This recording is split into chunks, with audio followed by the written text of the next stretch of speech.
အားလုံးပဲမင်္ဂလာပါဗျာဒီနေ့မှာဆိုရင်တော့ဒီ Notebook LM နဲ့ဘယ်လို feature တွေကိုသုံးလို့ရလဲဆိုတာကျွန်တော်အနေနဲ့ပြောပြပေးသွားမှာဖြစ်ပါတယ်။ပထမဆုံးအနေနဲ့ဒီ browser နေတော့ Notebook LM ကိုရိုက်ရှာမှာဖြစ်ပါတယ်။ဒီမှာ Notebook LM မှာဒါလေးကို click ထောက်ပြီးနှိပ်လိုက်ပါ။ပြီးလို့ဒီ try Notebook LM ကိုနှိပ်ပါ။ဒါကျွန်တော်လုပ်ထားတဲ့ project တွေပေါ့နော်ကျွန်တော် create new နှိပ်မယ်။ဒီမှာ Notebook LM မှာဆိုရင်တော့ဘာလို့လုပ်ရလဲဆို file တွေ upload တင်ပြီးတော့သုံးပြုလို့ရတယ်ဒီ website တွေကိုlink ကိုထည့်ပြီးတော့သုံးလို့ရတယ်ဒါမှမဟုတ် YouTube ရဲ့ link ကိုထည့်ပြီးသုံးလို့ရတယ်နောက်တစ်ခုက Drive နဲ့ချိတ်ဆက်ပြီးသုံးလို့ရတယ်နောက်တစ်ခုကတော့ copy text တွေလုပ်ပြီးတော့သုံးလို့ရတယ်ပေါ့နောက်ပြီးဆိုနည်းဖြစ်တဲ့ copy text ကိုလုပ်တဲ့နည်းကိုကျွန်တော်အနေနဲ့ပြပြပေးသွားမှာဖြစ်ပါတယ်ပြီးတော့ဒီမှာဒါကတော့ကျွန်တော်ရဲ့ Facebook page ပေါ့နော်ဒီကောင်လေးကိုကျွန်တော် copy ကူးမယ် copy ကူးပြီးတော့ Notebook LM copy text ထဲမှာဒါလေးကို copy paste လုပ်မယ် insert ကိုနှိပ်လိုက်မယ် Notebook LM ရဲ့အားသာချက်ပေါ့နော်သူကပေးထားတဲ့ source ကိုပဲသူကမူတည်ပြီးတော့အလုပ်လုပ်တာပေါ့နော်ဒီမှာဆိုကျွန်တော်ပေးထားတဲ့ source ကဒီကောင်အဲကြောင့်မို့ဒီရနဲ့ပတ်သက်တဲ့စာတွေပဲပေါ်တော့ပေါ့နော်ကျွန်တော်ဒီ2026ခုနှစ်ကမ္ဘာချမ်းသာသောပုဂ္ဂိုလ်များစည်ရင်ထူးခြားချက်များပြပြပေးပါဒါလေးကိုနှိပ်လိုက်မယ်နှိပ်ပြီးတော့ကျွန်တော်ဘာလုပ်မလဲဒီမှာ audio တွေလုပ်လို့ရတယ်เนาะအများကြီးလုပ်လို့ရ audio ဆိုရင်အရှိလည်းလို့ debate လုပ်လို့ရတယ်ဟိုကတခုရေးပါဆို generate နှုတ်လိုက်တာ audio တန်းပေါ်ပါပြီပေါ့နော်ဒီမှာ PDF file ဒီဖန်တီးလို့ရတယ် power slide တွေဖန်တီးလို့ရတယ်เนาะ presenter slide နောက်တစ်ခုလို့ကြည့်မယ်เนาะ short ပဲလုပ်မယ် generate ကိုကျွန်တော်နှိပ်လိုက်မယ်နောက်ဒီမှာအသုံးဝင်တာတစ်ခုကဒီကောင်ဒါ video တွေဖန်တီးလို့ရတဲ့ဥစ္စာပေါ့เนาะ explainer လုပ်လို့ရတယ်ဒီကောင်က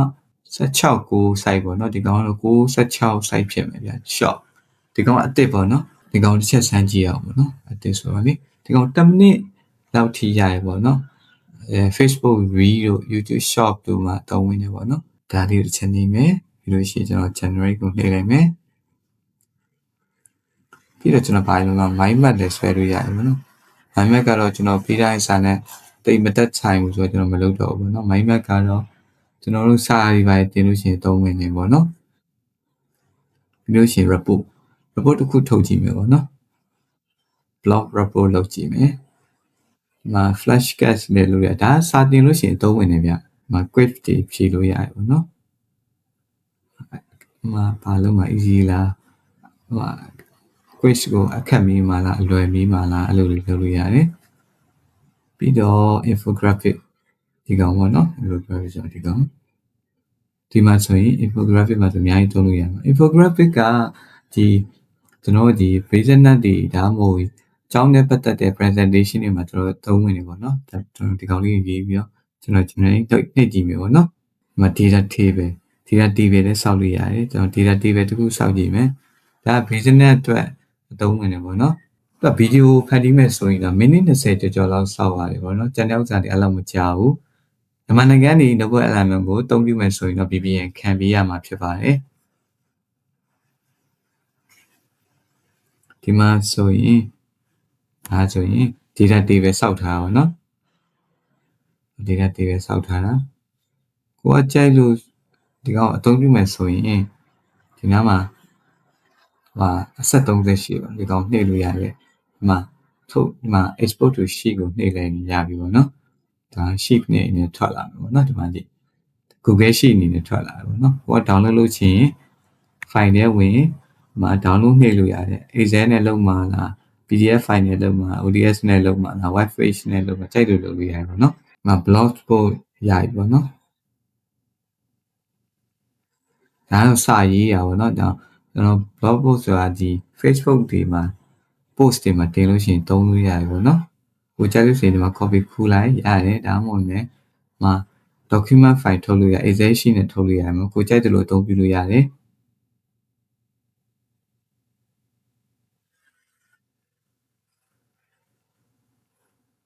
ဒီမှာ infographic ရဲ့ video ဖန်တီးရရင်ကျန်သေးတယ်ပေါ့เนาะ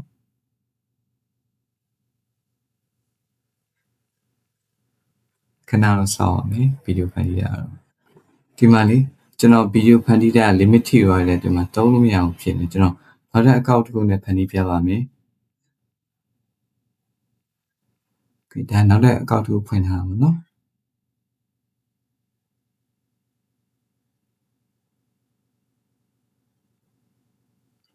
ဒီမှာကျွန်တော်လေ မြန်မာလိုမရေးရတယ်လို့ပြောကြောင်ဒီလိုပေါ်အဲဒီတော့ setting နဲ့တွားပြီးတော့ကိုမြန်မာလို output language ထွက်ချင်တာဆိုရင်ဒီမှာရွေးပါနော်ဒီမှာ default ဖြစ်မြန်မာဟိုလိုက်ရှာပြီးရွေးပြရမှာဖြစ်ပါတယ်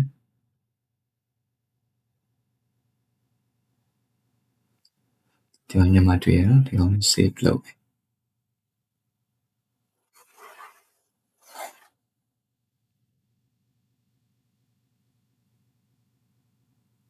ဒီမှာမြန်မာလိုဖြစ်သွားပြီပေါ့နော်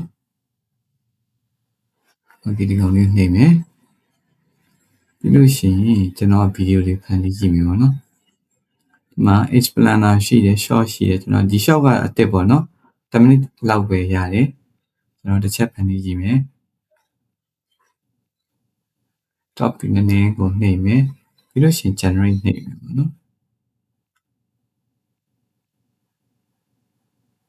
ဒါကခုန short video လောက်ထားကျွန်တော် long video လည်းလုပ်ကြည့်မယ်နော်ခုစမ်းကြည့်မယ် long video ကတော့ဒီ language ရွေးလို့ရတယ်ပေါ့နော် short video ကမနေ့ကမှသူတို့ update လုပ်ထားတဲ့အတွက်ကြောင့်မို့ဘယ်လို update တော့မဟုတ်ပေါ့နော် feature အတစ်ပေါ့နော် explainer ရေးပါမယ်ဒါလေးနှိမ့်မယ်ခဏစောင့်မှာဖြစ်ပါတယ်ခဏဆိုတာမိနစ်20ကျော်လောက်တော့စောင့်နေတယ်အခုဆိုရင်တော့ဖြင့် Noble Admin ရဲ့ဒီ explainer ပေါ့နော်သူက9မိနစ်လောက်ထိသူကဗီဒီယိုထုတ်ပြီးတဲ့ဥစ္စာပေါ့နော် text ကနေဗီဒီယိုတစ်ချက်ကြည့်ကြည့်အောင်ဘယ်လိုထုတ်ပြီးလဲဆို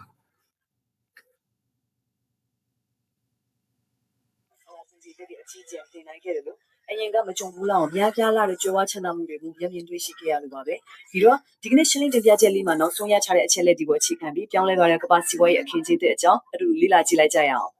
ကဲချက်ချင်းပဲဒီကိန်းကနန်းလေးကိုစကြည့်လိုက်အောင် American Dollar တက်မဝေ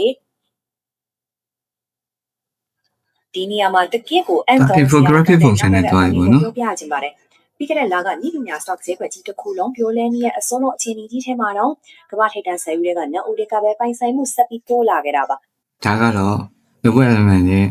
short video ဖြစ်တယ်ပေါ့ချက်ကြည့်ကြည့်အောင် The July 2026 Global Wealth Report just dropped. ဘာချွေးစတိုင်ပါဘ96ပေါ့နော် First up, Elon Musk just became history's first trillionaire. Infographic After a massively successful SpaceX IPO, his net worth skyrocketed by 208. This new top 10 are incredibly extreme wealth locked in U.S. markets. But she only ranks 16th globally, illustrating a massive wealth ceiling tens of billions below the top 10. 10 minute နဲ့20 second ထိရတယ်ပေါ့နော်ဒါတော့ဒီ Noble Element မှာပါဝင်တဲ့ feature တွေကျွန်တော်အနေနဲ့ပြောပြပေးသွားတာဖြစ်ပါတယ်ကြည့်ရှုပေးတဲ့အတွက်ကျေးဇူးတင်ပါတယ်